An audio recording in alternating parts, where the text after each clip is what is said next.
All right, let's talk about Melania Trump. Okay.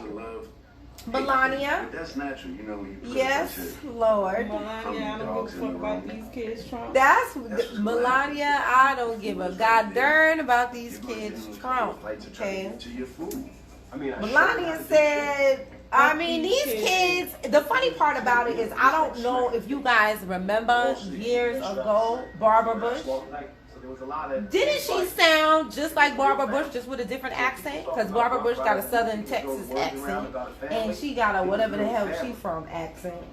But Barbara Bush said the same, Slovenia or some shit, I don't know. So Barbara Bush back in the day after Katrina, she said, everybody was like, oh, you know, it's so sad the Katrina victims are, you know, displaced from their homes. And she said, oh, no, I've talked to some of them, and some of them didn't have, you know, they didn't have this and they didn't have that, and they're saying that things are better for them here in Texas. I remember that. And how much they love it. Y'all remember that? I remember that. So when I heard Melania Trump say that, I was like, oh, she sounds like Barbara Bush. Barbara Bush calls evacuees better off. September 6, 2005. As President Bush battled criticism over the response to Hurricane Katrina, his mother declared it a success for evacuees who were underprivileged anyway, saying on Monday that many of the poor people she had seen while touring a Houston relocation site were faring better than before the storm hit. What I'm hearing, which is sort of scary, is that they all want to stay in Texas, Barbara Bush said in an interview Monday with the radio program Marketplace. Everyone is so overwhelmed by the hospitality. And so many of the people in the arena here, you know, were underprivileged anyway, she said. So this is working very well for them.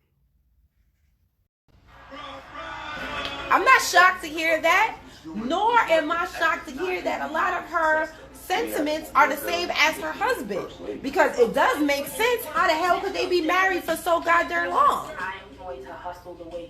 If she don't agree with something, the way she married something, it wasn't just his money, and now we are seeing that it wasn't just his money. That's why when people be talking about, oh, I feel bad for her, I don't feel bad for her. If at the very least, I knew even if she didn't agree with this, she's reaping the benefits from his views, so I don't feel bad for her. Why should I feel bad for everybody talking about save Melania? Melania don't want to be saved. And Melania don't want to talk to y'all motherfuckers, so please don't go talk to her. She don't want to be saved. She told you what you thought on her jacket. Melania said, fuck those kids. She said, well, nobody cares about them kids. I don't either. She goes, and they think that I'm different from him. I'm the same. I think the same. I feel the same, she said. Okay? She is the same. And people like, oh, you know, save her. Ciao, bye. So when I was young, I was a tomboy, if you can't tell. I really thought I was a feminist. When I was a teenager, 19, 18, I really thought I was a feminist because I wanted to, you know, do everything a boy could do. I drive a stick shift in my car, you know what I'm saying? I'm like, I could do everything a boy could do.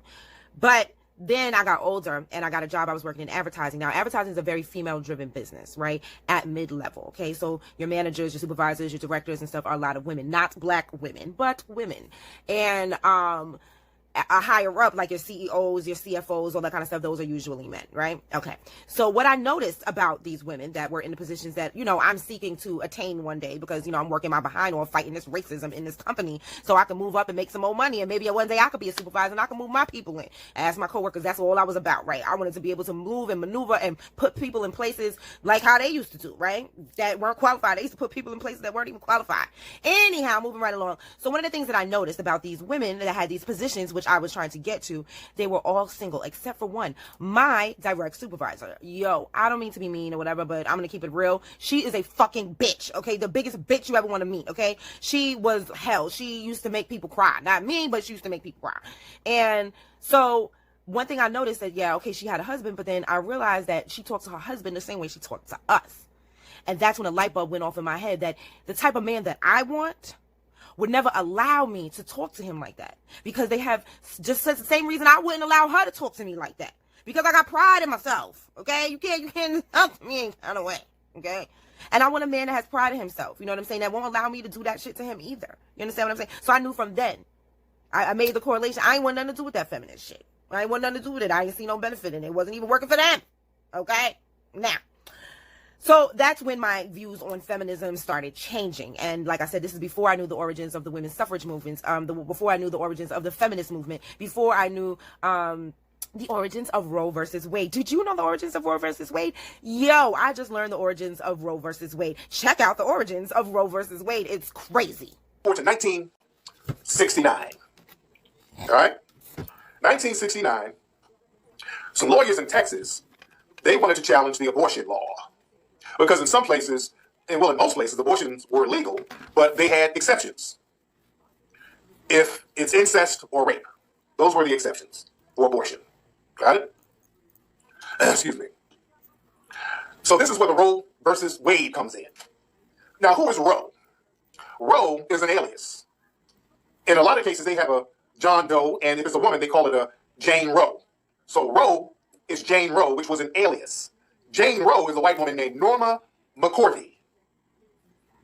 All right? Y'all follow me on this. Norma McCorvey is Jane Roe. That's the Roe in Roe versus Wade. Wade was some guy in Texas. I think he was the district attorney or the prosecutor in Texas. That was Wade. So that's who they were suing. Y'all follow me? So they were going to sue, and all with Jane Roe. Basically, this was a lawyer, a group of lawyers looking for somebody as a proxy to use to push this case. They already planned on challenging the abortion law. They just needed like a pregnant white woman. Got it? So she signed an affidavit. Now, this is the thing that a lot of folks don't know about this case. Jane Roe, Norma McCorvey, she told the media and the lawyers perpetuated this. She told them, and the lawyers were going around saying that she got raped by a gang of black men. Jane Roe, Norma McCorvey, lied and said she was gang raped by a group of black men at a carnival in Georgia. Okay? So, sisters, I'm going to ask you. You standing with these feminists? Yeah, a lot of y'all don't know that part of it. So, in the 70s at the time, because of integration, the white feminist movement was going around using all this rape propaganda, like black men are going to be raping white women left and right because of integration.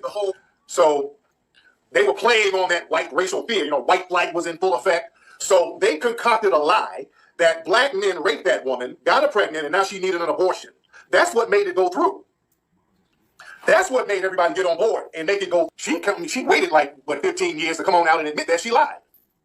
She admitted that she lied. I mean, let me play a clip of her. This is like an interview she did in the 80s where she admitted she lied. Hold on. The story was a terrible one. She said she had been gang raped, gotten pregnant, was desperate to get an abortion. That's what everyone believed, as long as Jane Roe remained anonymous. When she went public, she told a different story. You were raped while you were in Georgia?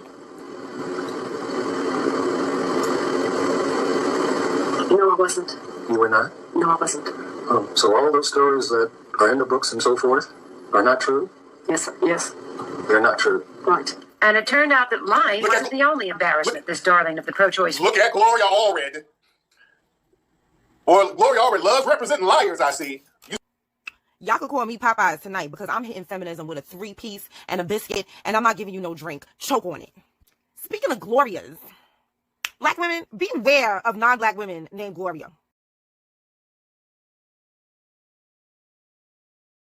The private individuals to whom I went often had particular points of view to put forward, which would have been much, much more restricting than the CIA funds were, which were free. I mean, no one was told what to say. You mean they were free? You mean to say it was easier for you to work for the CIA than a private organization? That's right. And when the story broke that I had that I had for 4 years been a Central Intelligence agent, I was demonstrating outside the Pentagon underneath Mr. McNamara's office against the bombing in Vietnam. And this didn't precisely fit with the image of a CIA agent, but then neither does the CIA. Remember what I just said. The white supremacists are the masters of deception. And part of that deception is they know how to very skillfully take all sides of every argument so that at the end of the argument, the only people who are confused and exhausted are the black people who are scattered all over the place and usually arguing with each other about this, that, and the other. And the white supremacists are still in business as usual. See, you have to really pay attention to how they will start out appearing to do one thing, but they wind up doing something else altogether. Yes. Different. for what they started out to do. Okay. They are masters at that. And so you have to watch and listen very carefully. And they are masters at using words in such a way that they sound like, and I'm going to repeat this over and over again, they sound like they are being as logical as you can possibly be. I mean, you will walk away saying, boy, that was great the way he said that. That was great the way she said that. And boy, did she really sum it up. But when you think about it twice, 3 times, 4 times, 5 times, there will be great parts of what was said that will be absolutely logical and absolutely true. But there'll be 1 or 2 parts where they threw you off completely. Those parts will eventually take over all the other parts. Okay. They are masters at that trick. Watch for it. I tell my friends this all the time about one specific person. See, y'all like to take snakes home and play with them and take them home and bring them in your house like pets. I like to cut their heads off and wear them as bags and shoes. You don't play with snakes. Let's go to the bitch who started it all and Planned Parenthood too, Margaret Sanger. Sanger's admiration for the eugenics programs of Nazi Germany were well known at the time. In 1933, the Birth Control Review published Eugenic Sterilization, an Urgent Need, by Ernst Rudin, who was Hitler's director of genetic sterilization and the founder of the Nazi Society for Racial Hygiene. In her praise for the eugenics programs in Germany, Sanger called for the implementation of such programs in the United States, specifically targeting African Americans. The following editorial was published in the 1932 issue of the Birth Control Review. The Negro problem is one of the most complicated and important confronting America. Whatever the ultimate answer may be, such an attitude brings to light the function of birth control as a necessary agency in its solution. The present submerged condition of the Negro is due in large part to the high fertility of the race under disastrously adverse circumstances. Thus, the question arises, to what extent birth control has had a eugenic effect upon the Negro race? If any question should remain about Sanger's racist agenda, a 1939 letter she wrote to Dr. Clarence Gamble should remove all doubt. We should hire 3 or 4 colored ministers, preferably with social service backgrounds and with engaging personalities. The most successful educational approach to the Negro is through a religious appeal. We don't want the word to go out that we want to exterminate the Negro population. And the minister is a man who can straighten out that idea if it ever occurs to any of their more rebellious members. Whoa. Is this the white feminist woman that they love so much? Is this the one that they hold as the pinnacle, the one who started it all? Is this her? Is this your king? Is that y'all's queen? Here, the black abolitionist Sojourner Truth, who was herself freed from slavery in 1827, speaks to a gathering of feminists in Akron, Ohio in 1851. Well, children, where there is so much racket, there must be something out of kilter. I think that twixt the Negroes of the South and the women at the North, all talking about rights, the white man will be in a fix pretty soon. But what's all this here talking about? That man over there says that women need to be helped into carriages, lifted over ditches, and to have the best place everywhere. Nobody ever helps me into carriages, or over mud puddles, or gives me any best place. And ain't I a woman? Look at me. Look at my arm. I have plowed and planted and gathered into barns, and no man could head me. And ain't I a woman? I could work as much and eat as much as a man when I could get it, and bear the lash as well. And ain't I a woman? I have borne 13 children and seen most all sold off to slavery. And when I cried out with my mother's grief, none but Jesus heard me. And ain't I a woman? So I will never stand with the white supremacist, feminist, female on any issue, any day, ever. Never. Fuck 'em.